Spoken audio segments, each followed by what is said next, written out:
हिजाब मामले को लेकर के सुप्रीम कोर्ट में सुनवाई चल रही है और कर्नाटक हाईकोर्ट के उस फैसले को चुनौती सुप्रीम कोर्ट में दी गई है, जहां कर्नाटक हाईकोर्ट ने हिजाब पर यह कहते हुए बैन लगा दिया कि कुरान शरीफ में कहीं नहीं लिखा है कि हिजाब पहनना जरूरी है। अब इसी को लेकर के दलीलें सुप्रीम कोर्ट में याचिका डाली गई। एक साथ 22 याचिकाएं डाली गई, जहां जो मुस्लिम बच्चियां पीड़ित हैं उनके वकील ने भी अपनी बातों को रखा, तो वहीं कपिल सिब्बल भी अपनी आर्ग्यूमेंट को रखते हुए दिखाई दिए। तो वहीं हमने देखा कि प्रशांत भूषण भी अपनी दलीलें रखते हुए दिखाई दिए, जिसपे कई बड़े दिग्गज वकील जो हैं हिजाब मामले को लेकर के सुप्रीम कोर्ट में चिरहा करते हुए दिखाई दिए।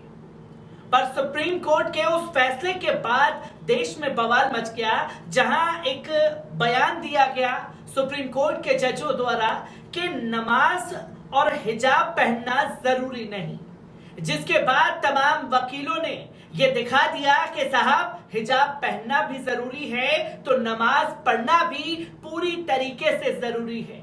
यह कुरान शरीफ में कहा गया है। कुरान शरीफ की किस आयत में क्या कुछ लिखा गया, 2 दिन पहले जब जिरा हुई तो इस पर वकील ने तमाम दलीलों को रखते हुए बता दिया, जहां सलमान खुर्शीद ने भी अपनी दलीलों को रखा।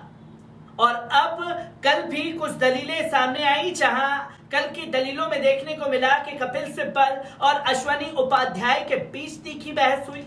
तो वहीं दूसरी तरफ देखा कि प्रशांत भूषण ने भी अपनी दलीलों को रखा, तो अब यूसुफ मजाला के द्वारा भी अपनी दलीलों को रखा गया था, जिसकी तस्वीर लगातार एक एक कर सुप्रीम कोर्ट के वेब पोर्टल द्वारा सामने आ रही है। जहां यूसुफ मजाला ने एक तीखी टिप्पणी की तो उस पर सुप्रीम कोर्ट के जज ने कहा कि हम कुरान शरीफ के इंटरप्रेटर नहीं हैं, और कुरान शरीफ को लेकर के किस तरीके से दलीलें रखी गई हैं सुप्रीम कोर्ट में, एक बार इस पर नजर डालना जरूरी है। कर्नाटक में कर्नाटक उच्च न्यायालय द्वारा शैक्षणिक संस्थानों में हिजाब पर प्रतिबंध लगाने के खिलाफ दाखिल याचिका पर सुप्रीम कोर्ट सुनवाई कर रहा है। सुप्रीम कोर्ट ने गुरुवार को कहा कि वे पवित्र कुरान का इंटरप्रेटर नहीं है। कोर्ट के सामने कर्नाटक के हिजाब प्रतिबंध मामले में ये तर्क दिया गया है ताकि अदालतें धार्मिक ग्रंथों की व्याख्या करने के सुसज्जित नहीं हैं। कोर्ट ने यह टिप्पणी तब की जब एक याचिकाकर्ता के वकील ने कहा कि निर्णय चुनौती के तहत है और यह इस्लामी और धार्मिक दृष्टिकोण को छू रहा है। जस्टिस हेमंत गुप्ता और सुधांशु धूलिया की पीठ ने गुरुवार को कहा कि कुरान की व्याख्या करने का एक ही तरीका है कि हम कुरान की व्याख्याकार नहीं हैं। हम ऐसा नहीं कर सकते हैं, और ये तर्क भी दिया गया है कि अदालतें धार्मिक ग्रंथों की व्याख्या करने के लिए सुसज्जित नहीं है।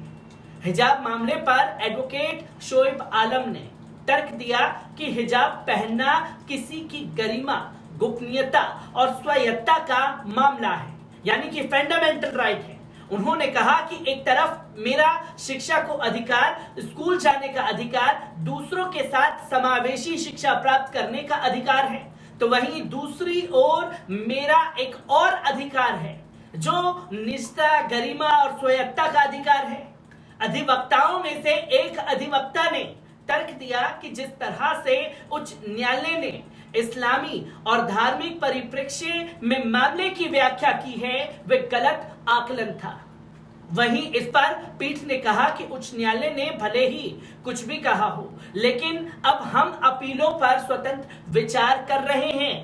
वरिष्ठ अधिवक्ता कपिल सिब्बल ने सुझाव दिया कि मामले को संविधान पीठ के पास भेजा जाना चाहिए।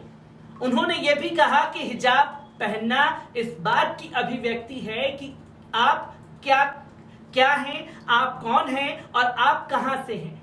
कपिल सिब्बल ने कहा कि सवाल यह है कि अगर किसी महिला को सार्वजनिक स्थान पर हिजाब पहनने का अधिकार है तो क्या स्कूल में प्रवेश करने पर उसका अधिकार समाप्त हो जाता है, जिस पर वरिष्ठ अधिवक्ता कॉलिन ने कहा कि इस मामले में सबसे महत्वपूर्ण मुद्दा यह है कि हिजाब पहनने की प्रथा धर्म के लिए जरूरी है या नहीं है। उन्होंने तर्क दिया कि एक बार प्रथा स्थापित हो जाने के बाद यह संविधान के अनुच्छेद 25 द्वारा कवर हो जाता है।